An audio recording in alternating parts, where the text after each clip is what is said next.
हमारी पार्टी को कुचलने में प्रधानमंत्री जी ने कोई कसर नहीं छोड़ी। एक साथ हमारी पार्टी के 4 टॉप के नेता जेल भेज दिए एक साथ। अरविंद केजरीवाल, मनीष सिसोदिया, संजय सिंह, सत्येंद्र जैन। बड़ी बड़ी पार्टियों के अगर 4 टॉप के नेता जेल चले जाएं, पार्टी खत्म हो जाती है। लेकिन ये पार्टी नहीं है, ये एक सोच है। जितना ये खत्म करना चाहते हैं उतना ये बढ़ती जाती है। मोदी जी से जो भी मिलने जाता है सबसे पहले वो केजरीवाल की और आम आदमी पार्टी की 10 से 15 मिनट बात करते हैं। उनको कहते हैं कि आने वाले समय के अंदर आम आदमी पार्टी ही देश को भविष्य देने वाली है। इसीलिए वो चाहते हैं कि आज ही आम आदमी पार्टी को बढ़ने से रोका जाए, इनको कुचल दिया जाए।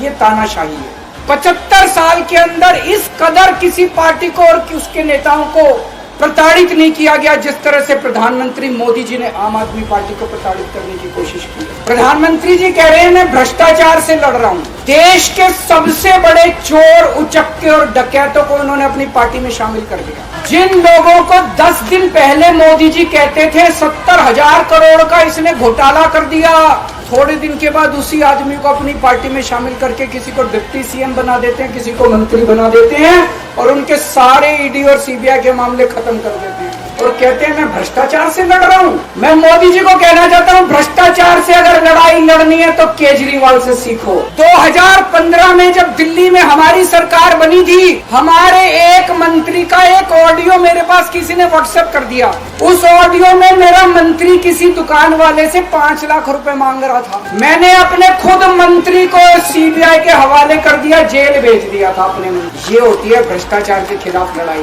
केजरीवाल को क्यों गिरफ्तार किया? केजरीवाल को गिरफ्तार करके उन्होंने एक मैसेज दिया है सारे देश को कि अगर मैं केजरीवाल को गिरफ्तार कर सकता हूं तो किसी को भी गिरफ्तार कर सकता हूं। एक बेहद खतरनाक मिशन चालू किया हुआ है प्रधानमंत्री जी ने, बहुत ही खतरनाक। उस मिशन का नाम है वन नेशन वन लीडर। जितने विपक्ष के नेता हैं उनको जेल भेजेंगे और जितने बीजेपी के नेता हैं उनको सबको निपटा देंगे, उनकी राजनीति खत्म करते जाएंगे। अगर ये चुनाव जीत गए, मेरे से लिखवा लो एफिडेविट के ऊपर, थोड़े दिन के बाद ममता दीदी जेल में होंगी, तेजस्वी यादव जेल में होगा, स्टैलिन साहब जेल के अंदर होंगे, पिनरई विजयन जेल के अंदर होंगे, उद्धव ठाकरे जेल के अंदर होंगे, जितने विपक्ष के नेता ये सारे जेल के अंदर होंगे।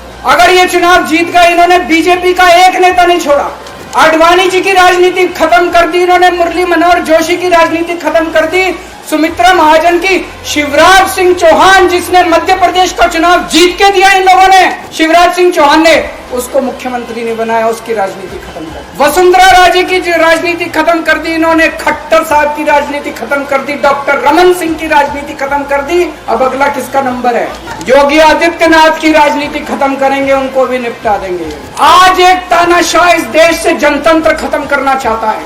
आज एक तानाशाह इस देश से लोकशाही खत्म करना चाहता है। मैं पूरे तन मन धन से लड़ रहा हूँ, संघर्ष कर रहा हूँ उस तानाशाह के खिलाफ। 140 करोड़ लोगों का साथ चाहता हूँ। 140 करोड़ लोगों से भीख मांगने के रहा हूँ, मेरे देश को बचा लो, मेरे भारतवर्ष को बचा लो, मेरा भारत बहुत। मैं एक दिन में 24 में से 36 घंटे काम करूंगा, पूरे देश भर में घूमूंगा इस तानाशाही को रोकने के लिए। दोस्तों, जितनी मेरे अंदर ताकत है, मेरा सब कुछ कुर्बान है देश के लिए।